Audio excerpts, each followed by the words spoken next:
like we did last time. So I'll just show you the corner as I showed, and the corner may differ, because we are doing it freehand, so it won't be accurate, and that's how it's supposed to be, as I say every time. So corner may differ. Please note here at the end of the tail, each tail, you have to just try to create a curve, and with the tail it should look like a leaf. Just try to join the ends. And then try to create the same tail that we saw last time. You remember if in the last session where we created the fishes.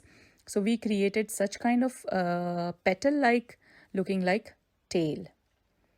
So it looks like a floral pattern, but it is basically the tail of the tiny fish that we created near the tail of the big fish. So this is how you do it on both sides. So now trying to create the face, the eye. Now this you have to remember, you have to create also in opposite direction. When you are making the face or how our sketch is going to look like.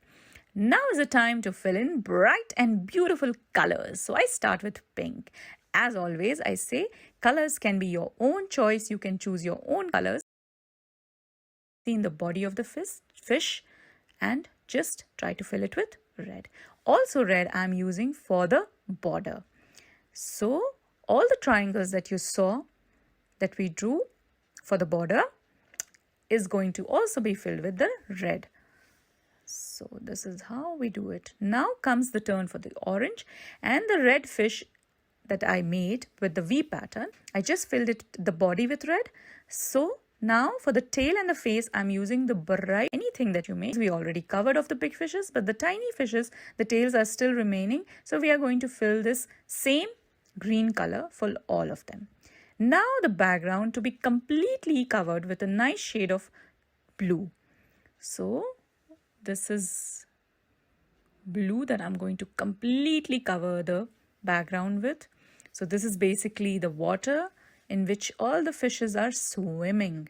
All are colorful and bright fishes swimming in blue water. It gives a very nice look. It even highlights all the reds and pinks and oranges that we used for this painting.